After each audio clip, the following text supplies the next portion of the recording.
guys, welcome back to Wine Out with Books with your girl Kay. As you can see by the title, we are reviewing The Secret Lives of Church Ladies. If you're into short stories, then you're gonna love this book. You already know the vibes. I have my wine right here.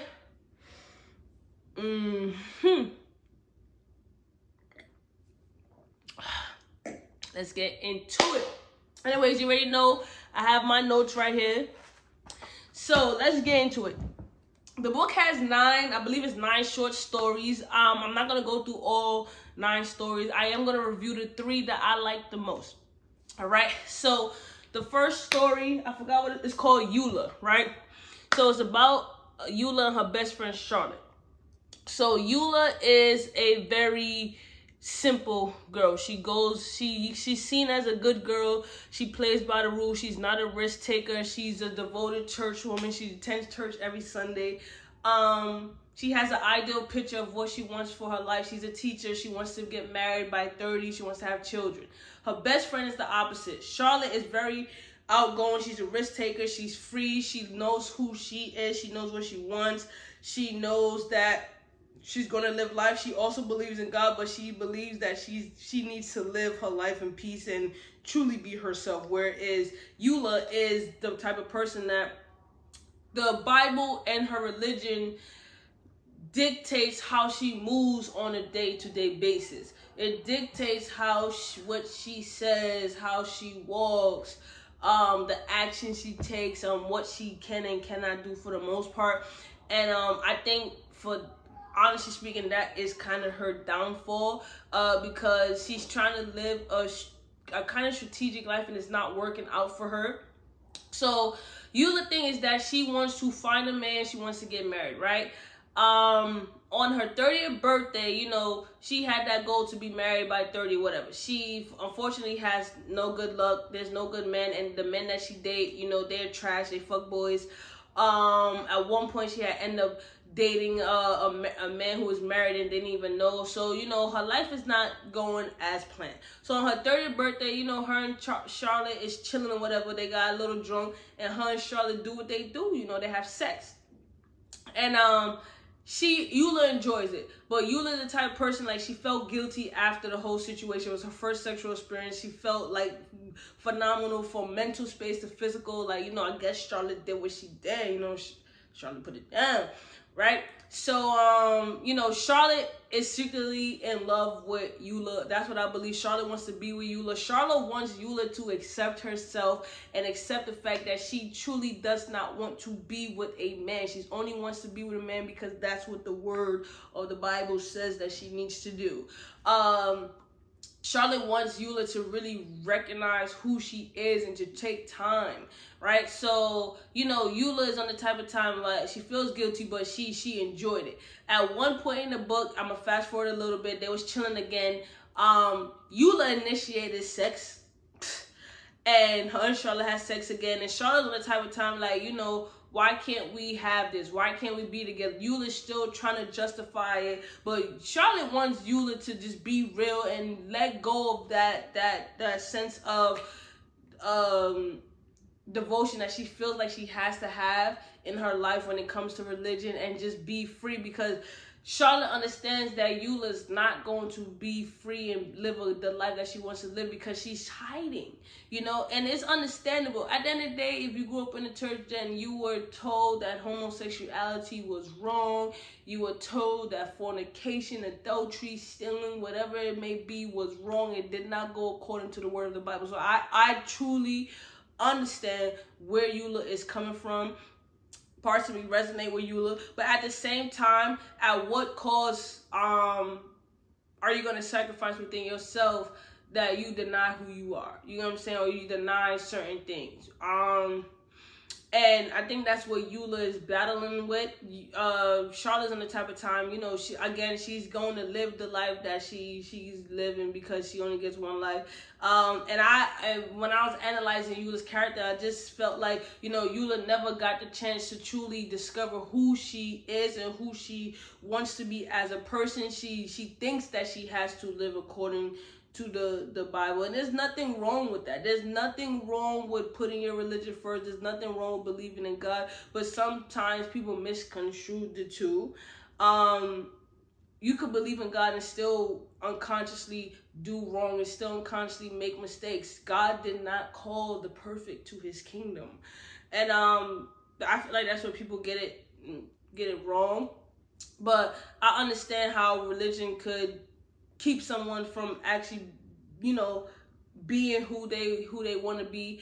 And it's a tricky thing. Religion is a tricky thing. But at the end of the day, you have one God to live in. I believe in, you know, a person being free, doing the things that they want to do, enjoying their life.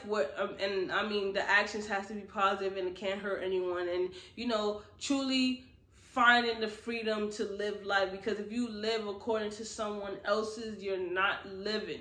You are not living. You just surviving. And I feel like the goal in life is to live. So be yourself, find yourself, learn yourself, accept yourself, and do what makes you happy. And that's the story of Eula. Next story followed 4 sisters.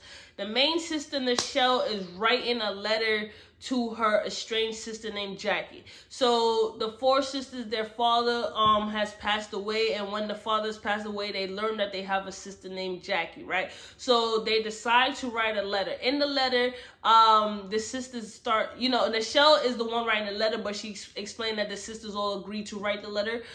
They basically saying, you know, we know that you're our sister. We heard from this family member. We want to get to know you. We want you to get to know us. We want you to know that you didn't miss out anything on not knowing our father. Our father was basically a deadbeat. He didn't show us any affection. He wasn't around.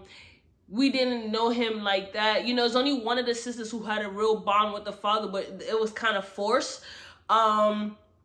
And she wanted to know, like, she wanted Jackie to know, like, the sisters wanted Jackie to know, that, you know, despite the circumstances, despite that we all have different mothers, we still want to get to know you. That's the right that you have. We're not allowing anything to stop us from getting to know you. Once we found out, we reached out. In the letter that the sisters are asking her questions like, what do you do? You know, how did you grow up? Like, you know, those basic kind of conversations that started. And then the sisters also, Nichelle's also telling Jackie, the estranged sister, about each sister. Like, you know, one sister's a nurse, or one sister lives out of state. She has a husband and 2 children. One sister is quiet. Who's the peacemaker? Who's the rowdy one? Who's the overdramatic one? So she's writing a letter to basically get to know her sister, and tell about the father. Like, the father was really a scumbag, and I feel like that's the problem when men parade over town and just have different babies with different women, and they don't take into account that, okay, you decreasing the chances of your children having a bond with their siblings, or you're increasing the chances that your siblings, your children do interact, but they don't know that they're children. So hey, they may engage in a sexual relationship, or hey, they may find out along the way and have animosity, or you have some children who just find out that, oh, they thought their father was the perfect, or, you know, they know their father's a deadbeat, but they have siblings out there and they want to find them. So, you know, the careless act of fathers, but not only fathers, mothers too, hinder the lives of the children as they grow up. I thought it was dope that the sisters decided that they wanted to get to know their estranged sister, because it doesn't always happen that way. It was a funny letter. It was interesting. It was raw. It was real. And it was just like telling the family dynamic and who the sisters are. And I felt like because the sisters had different mothers, but they decided that, you know, the mothers also decided they wanted their siblings to know one another. And I think that's dope as well. I also thought that, you know, no matter who the sisters were and how different their personalities was, they was always going to stick beside one another. They had one another's back, and it was a real bond, you know. They fought, they made up, but at the end of the day, they knew and understood that they were sisters. And the fact that they chose to reach out to this estranged sister because they want her to come into the bond, that's a beautiful sight to see. You know, people around the church in the story, I guess they knew. I really have to go back to read the story because I couldn't really figure out how it tied in to the church. I know that some of the women went to church, but Maybe I missed that part. I'm gonna go back and read it. But yeah, I enjoyed that story. I thought it was dope. So let's move on. I don't want this video to be too long. The last story that broke my heart, y'all, is called Peach Cobbler. So Peach Cobbler is a story about Olivia. She resides in a one-parent household with her mom. She has to live a sheltered life. Her mom doesn't allow her to interact with other kids in the community. Her mom is kind of mean. Her mom does not show her any affection, any love. Her mom treats her, I feel like her mom kind of treated her like a little orphan. They go to church every Sunday. You know, the mom wants to lead a quiet life. The mom doesn't bring anyone over to the house except the pastor of the church they attend, called Pastor Nelly. Every Monday evening, the pastor comes over to the house and the mother makes him a peach cobbler. Now, the mother is known to have the best peach cobbler around town.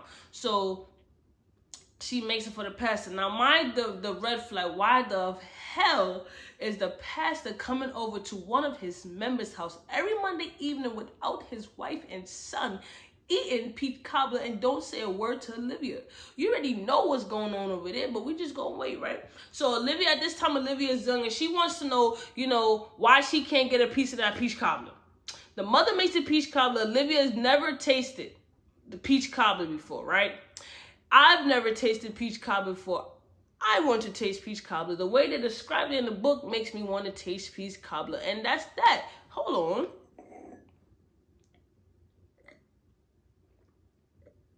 Right? So now Olivia has to stand up and watch the pastor eat the peach cobbler. Sometimes the pastor don't finish the peach cobbler. So when he leave, you know, he eats the peach cobbler. After he eats the peach cobbler, they go in the room. Olivia, at the time, Olivia's young, so she doesn't know what's going on in the room, right? The pastor's done, he leaves. The mom throws the rest of the peach cobbler out in the garbage. It's a clean bag, right? The mom doesn't even eat peach cobbler. So Olivia, at this time, Olivia is also observant. So every time the mom makes the peach cobbler, she's watching how much of the ingredients to put in, what ingredients need to go, what to do step by step. Because she wants to love, like, if the mom not gonna make it, I'm gonna make it. You get what I'm saying? So we're gonna fast forward a little bit, right? So Olivia starting to grow up. She's developing her breasts, her buttocks, her body's developing, right? So one day, she's coming home and she peeks through her mother's window and she sees the pastor and her mom having sex. So she's like, hold up, what's going on? At the same time, I forgot to mention that Olivia kind of has a little crush, obsession with the pastor's wife, right? The pastor's wife is a fair-skinned woman. At one point, Olivia thought she was white, but she's actually very just light-skinned. And the pastor's wife seems to be nice. She's you know, sweet talking, like a sweet going woman, right? So when Olivia sees that, she's like, look, like, yo, what's good with you, mom? Like, you know, in her head, at that point, Olivia doesn't confront the mom, but she feels guilty because now she's like, how I'm gonna go to church, how I must look at the wife and know that my mom is sleeping with her man. You understand what I'm saying? And Olivia is disgusted by her mom, and I would be disgusted too if I caught one of my parents cheating. Like, what are you doing? Okay? What exactly do you think that you are doing? Like I said, I don't condone cheating. The only how cheating can be justified and it wouldn't be seen as cheating, hear me out, is if the person you have an individual who's engaged in a sexual relationship with another person who is unaware that that person is in a relationship. You can't fault that person for the simple fact they had no idea that this person had another person, whether it be male or female. You understand? So that's the only point where I can't say that person cheated, because they was being deceived as well. But other than that, I, for the 1,000th time, do not condone cheating. So I would look at the mother like, what's good with you? Like, I mean, at the end of the day, people choose. You do what you do. You do what you do. That's just my thing. Like, I don't condone cheating, but people live their life. It is what it is. You know what I'm saying? It happens.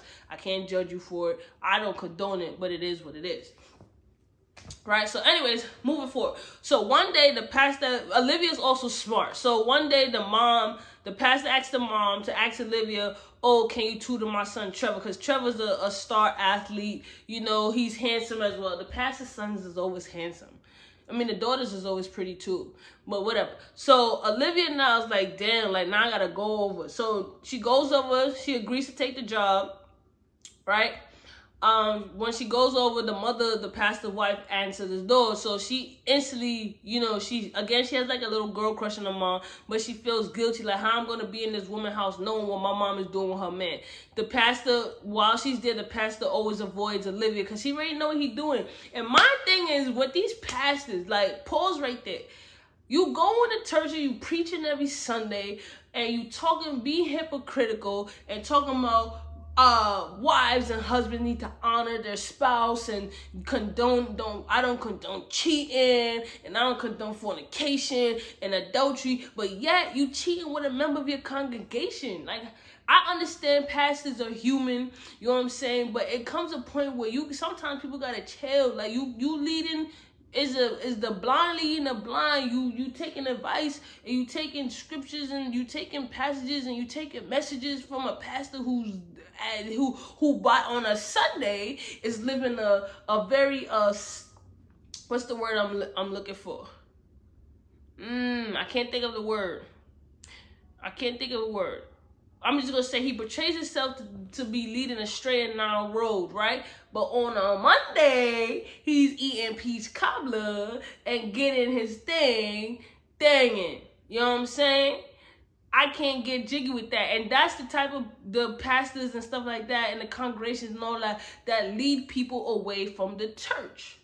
I can't get with that. Like those, because you never really know what a person is doing behind closed doors. Again, people are human, but you can't stand up preaching all that on a Sunday and on a Monday and Tuesday you do what you gotta do. You know what I'm saying? You gotta own your stuff. I don't like that hypocritical stuff. But anyways, back to the story.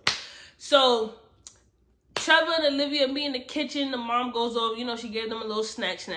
And Trevor for the first meeting staring down at Olivia boobs. You know, she blushing, but she's like, yo, let's get together. So during the whole time, fast forward a little bit, Trevor and Olivia's flirting. She really thinks Trevor is cute, pretty. He could be pretty too. And he's a nice dude, right? So at the same time, his aunt, his mother's sister is sick. She's in the hospital. So fast forward a little bit.